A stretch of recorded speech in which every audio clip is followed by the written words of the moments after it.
Step by step guide to become a freelancer होइन। आजको यस भिडियोमा म चाहिँ पहिला स्टेप बाई स्टेप गाइडेन्स भन्छु नि। यदि चाहिँ तपाईँले फ्रिलान्सर बन्नु छ भने तपाईँ चाहिँ कसरी बन्न सक्नुहुन्छ र तपाईँले चाहिँ के वर्कहरू चाहिँ गर्नुपर्छ, स्टेप बाई स्टेप हामी चाहिँ सबै कुरा जान्छौँ होइन। So let's begin our video.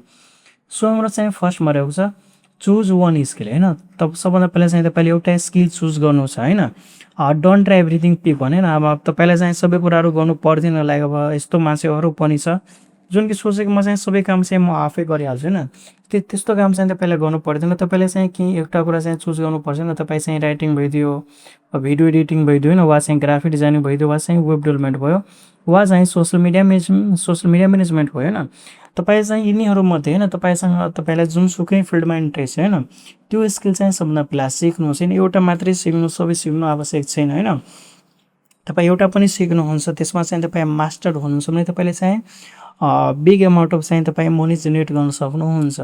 अर्को रहेको छ लर्न द स्किल फ्री होइन। त्यसपछि चाहिँ त्यो स्किललाई चाहिँ तपाईँ फ्रीमै चाहिँ सिक्नुहोस् होइन। किनभने अब चाहिँ धेरै प्लेटफर्म्सहरू छ जुन कि चाहिँ तपाईँले त्यो सबै स्किल्सहरू चाहिँ फ्रीमै गराउँछ। लाइक अब युट्युब भइदियो, कोर्सिया भइदियो होइन, त्यसपछि युडेमी भइदियो होइन।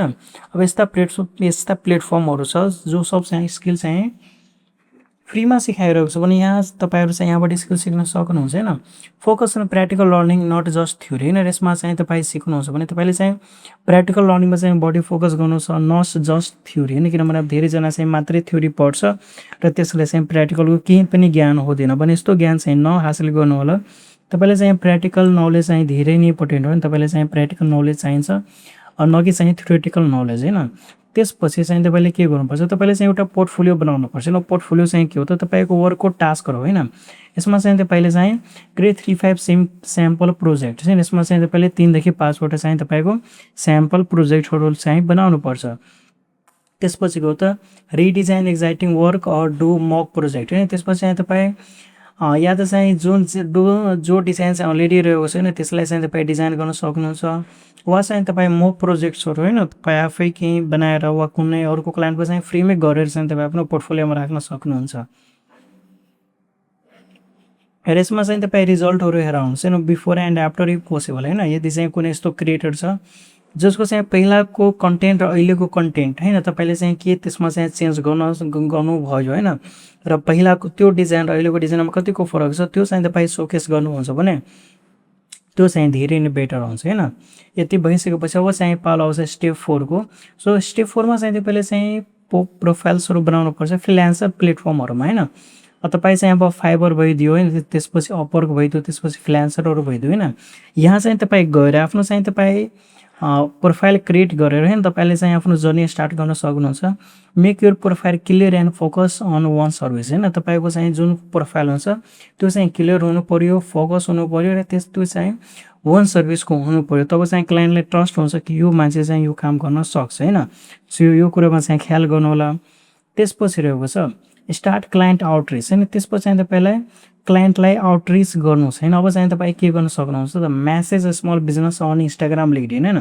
तपाईँ चाहिँ जति पनि सानो बिजनेसहरू छ त्यो सबैले चाहिँ इन्स्टाग्राम भिडियो लिङ्क्डइन भयो होइन, त्यहाँ चाहिँ तपाईँ म्यासेज गर्न सक्नुहुन्छ।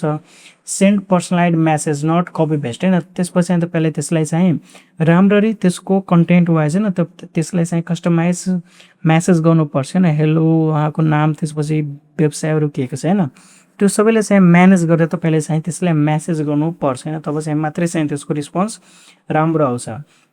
र उहाँले चाहिँ अफर भ्यालु गर्नु होइन, न जस्ट कि I needed the job and hire me होइन। तपाईँ जसलाई म्यासेज गर्नुहोस् उहाँले चाहिँ भन्नु होइन कि तपाईँ चाहिँ उहाँको लागि के गर्न सक्नुहुन्छ होइन।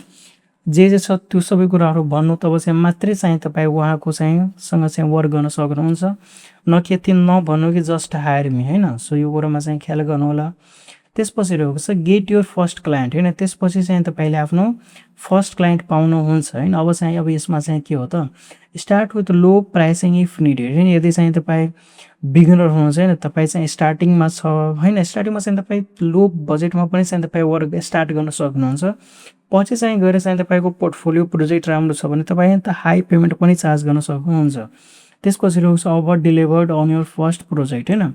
तपाईँ आफ्नो फर्स्ट प्रोजेक्टमा चाहिँ राम्रो आउटपुट चाहिँ क्लाइन्टलाई प्रोभाइड गर्नु होइन। त्यसपछि चाहिँ आस्क फर रिभ्यू, त्यसपछि टेस्टिमोनियल है। त्यसपछि उहाँले रिभ्यू होइन र तपाईँको मेरो चाहिँ वर्क कस्तो लाग्यो त्यो पनि सोध्नुहोस् होइन। र उहाँको चाहिँ रिभ्यू छैन त्यो चाहिँ आफ्नो फ्रिल्यान्सिङ प्लेटफर्ममा पनि चाहिँ त्यहाँ चाहिँ भन्नु पोस्ट गर्नको लागि अब रिभ्यूहरू आउँछ भने चाहिँ तपाईँसँग अझै क्लाइन्टहरूको चाहिँ म्यासेज आउँछ होइन। किनभने अरूलाई पनि ट्रस्ट हुन्छ कि यो मान्छे हो जुन कि चाहिँ जेन्युन भएर यो सब यो चाहिँ काम राम्ररी गर्छ होइन।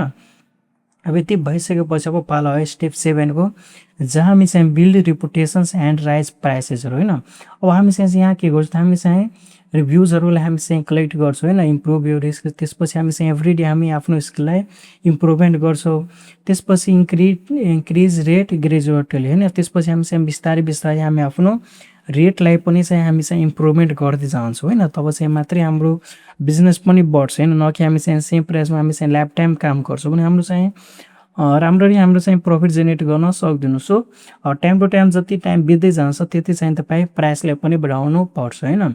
त्यसपछि रहेको चाहिँ स्टेप 8 जुन चाहिँ धेरै नै इम्पोर्टेन्ट हो, स्टे कन्सिस्टेन्ट होइन। किनभने अब चाहिँ डेट सधैँ काम आउने होइन एकैपल्ट चाहिँ धेरै अर्निङ हुने होइन।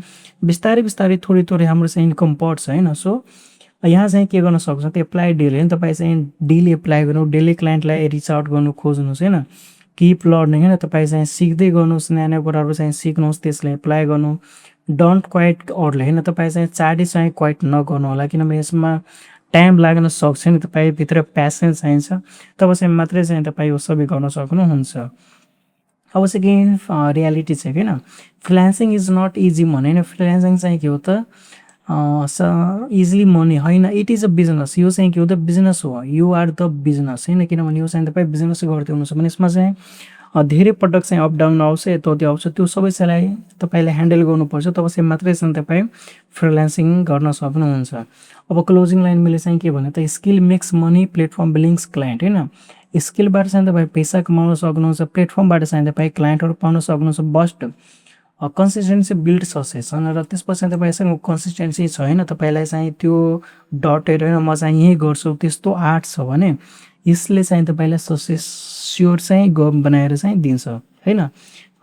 सबैलाई धेरै धेरै धन्यवाद आजको यो सेसन यहाँसम्म वाच गर्नुभएकोमा। र आज हामीले चाहिँ डिस्कस गऱ्यौँ कि तपाईँ चाहिँ फ्रिल्यान्सर कसरी बन्न सक्नुहुन्छ होइन। अब चाहिँ तपाईँको जर्नी राम्रो स्टार्ट होस् होइन। अब तपाईँ चाहिँ आफ्नो जर्नी स्टार्ट गर्नुहोस्। तपाईँले कुनै स्किल सिक्नु छ भने हामी चाहिँ त्यो सबै स्किल चाहिँ तपाईँलाई प्रोभाइड गर्छौँ, हामीलाई चाहिँ म्यासेज गर्नुहोला। हस् त, धन्यवाद।